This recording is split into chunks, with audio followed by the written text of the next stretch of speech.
Eric Lauer is an impressive young man. Say hello to Eric Lauer. He's one of the top pitching prospects in the country. His ERA is .69, best in the nation. The Kent State lefty delivered a signature game against Bowling Green in mid-May, tossing a no-hitter to clinch the MAC regular season championship. The final out was surreal. Lauer found major motivation in middle school when one of his teachers told him a career in professional baseball was unlikely.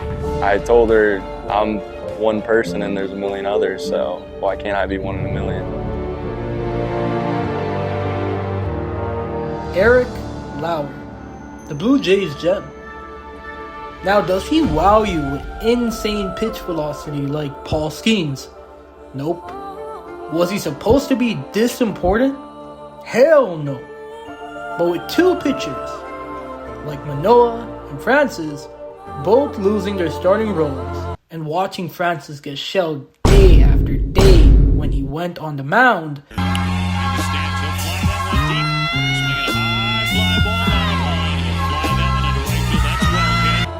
Lauer has been the light in the tunnel the Jays needed. So let's talk about how we got here and why this story is important and is a story that makes this magical season even more special.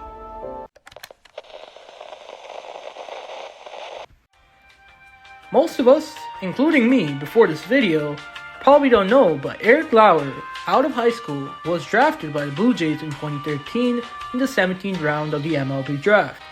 They gave him $1 million signing bonus, and he declined, which worked out well in his favor because in college, Eric Lauer would go on to win the National Pitcher of the Year for Kent State. This is an award that's won by many names that are basically Cy Youngs and aces. Steven Strasburg, Trevor Bauer, Aaron Nola, and the flamethrower I mentioned, Paul Skeens. This is a pretty nice group to have your name in. Eric Lauer would then enter the MLB draft and went first round to the Padres in 2016. Now, like every drafted pitcher before him, he had to work his way up. Every level of minor league baseball. He worked, and by 2018, he made it to the majors. Not bad.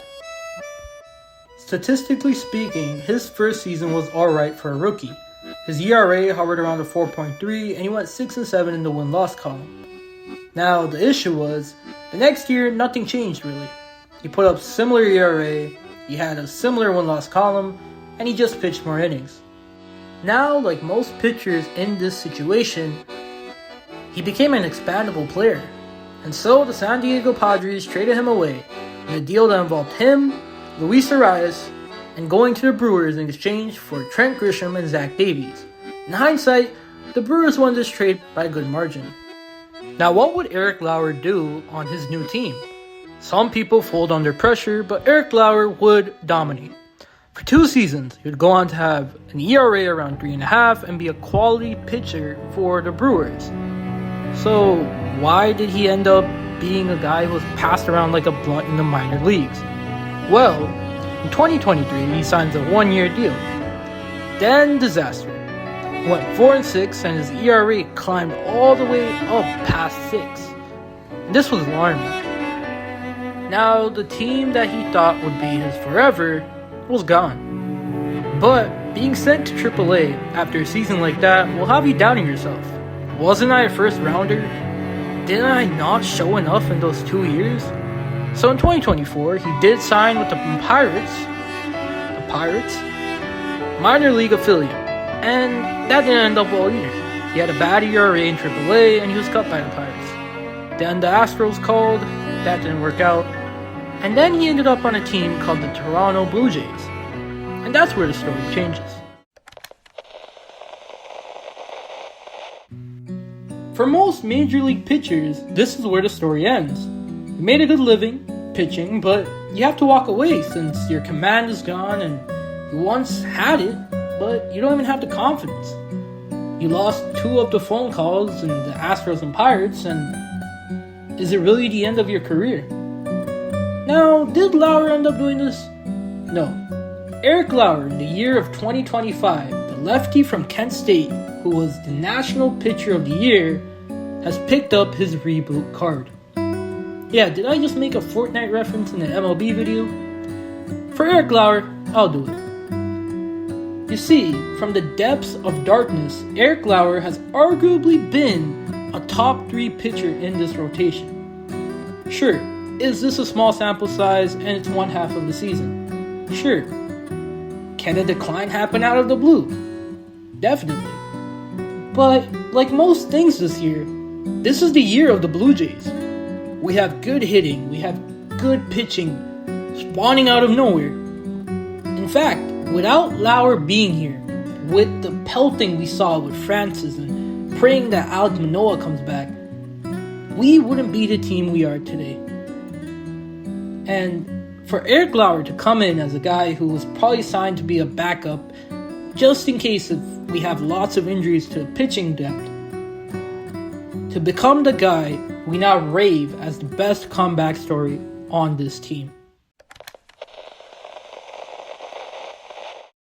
Well, ladies and gents, we have made it to the end of the video. Now, like I said, he is one of the best stories we have on our team, and I can't name one player, or one person, rather, who could say they dislike Lauer in any way.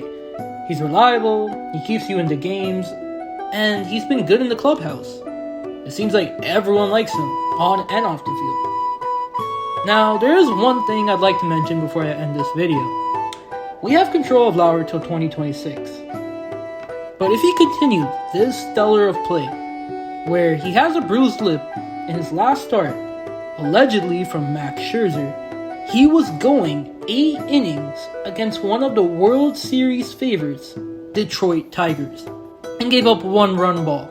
I'd rather have him signed to a long-term deal than missing out on him like we have so many times when pitchers start to do really well with our team.